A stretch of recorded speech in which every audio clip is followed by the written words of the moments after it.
ইরানিদের বিরুদ্ধে গভীর ষড়যন্ত্রে নেমেছে যুক্তরাষ্ট্র। নিজেদের মাঝে বিভেদ তৈরি করতে নীল নকশা তৈরি করেছে শত্রুরা, এমন আভাসই দিয়েছেন ইরানের প্রেসিডেন্ট মাসুদ পেজেশকিয়ান।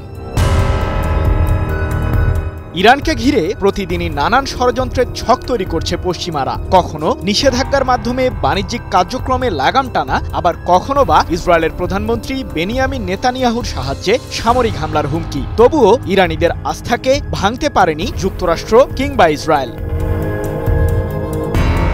ইরানিরা কোনোদিন শত্রুদের অপকৌশলের কাছে আত্মসমর্পণ করবে না জানিয়ে দেশটির প্রেসিডেন্ট মাসুদ পেজেশকিয়ান বলেছেন, শত্রুরা আমাদের মাঝে অভ্যন্তরীণ বিভেদ সৃষ্টির পায়তারা করছে। যদি ইরান যে কোনো হুমকির বিরুদ্ধে দৃঢ় থেকে থাকে, তবে তা একমাত্র আমাদের জনগণের সংহতির কারণেই সম্ভব হয়েছে। ইরানের পশ্চিমাঞ্চলীয় প্রদেশ কেরমানশাতে এক বৈঠকে এমন মন্তব্য করেন পেজেশকিয়ান। 16 মে এক প্রতিবেদনে বিষয়টি নিশ্চিত করেছে মধ্যপ্রাচ্য ভিত্তিক সংবাদ মাধ্যম তাসনিম নিউজ এজেন্সি। এ সময় যুক্তরাষ্ট্রের সাথে চলমান পারমাণবিক ইস্যুর পরোক্ষ আলোচনা প্রসঙ্গেও মন্তব্য করেন ইরানের প্রেসিডেন্ট। তিনি বলেন, যদি তারা শান্তি স্থাপন করতে না চায়, তাহলে আমাদের একত্রিত হতে হবে। ইরানি জাতি নিজস্ব শক্তির ওপর নির্ভর করে সমাধান বের করতে পারে।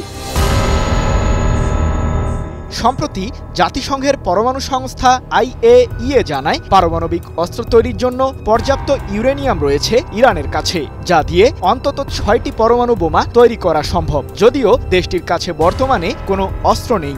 IAEA এর এমন ঘোষণার পরই ইরানকে ঘিরে সতর্ক অবস্থানে চলে যান মার্কিন প্রেসিডেন্ট ডোনাল্ড ট্রাম্প।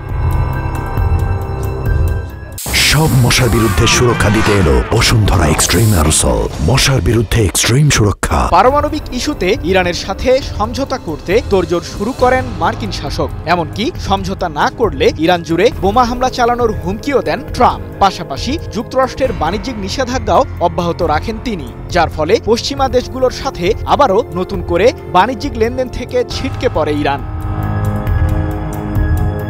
তবে নিষেধাজ্ঞা প্রত্যাহারের বিনিময়ে পারমাণবিক কার্যক্রম নিয়ে যুক্তরাষ্ট্রের সাথে পরোক্ষ আলোচনা শুরু করে তেহরান। এরই মাঝে শেষ হয়েছে 4র্থ দফার এই বৈঠক। যদিও এখন পর্যন্ত কোনো চুক্তিতে পৌঁছাতে পারেনি যুক্তরাষ্ট্র ও ইরান, কিন্তু মার্কিন প্রেসিডেন্ট ডোনাল্ড ট্রাম্প দাবি করেছেন, অতি শীঘ্রই পরমাণু চুক্তি হতে চলেছে হোয়াইট হাউস ও তেহরানের মাঝে। যদিও ইরান বলছে, ইউরেনিয়াম সমৃদ্ধকরণ প্রসঙ্গে কোনো আপোষে যাবে না দেশটি।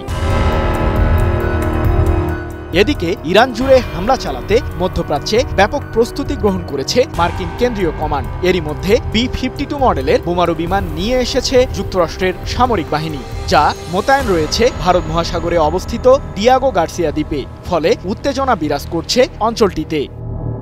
সৃজন মাহমুদ, নিউজ 24।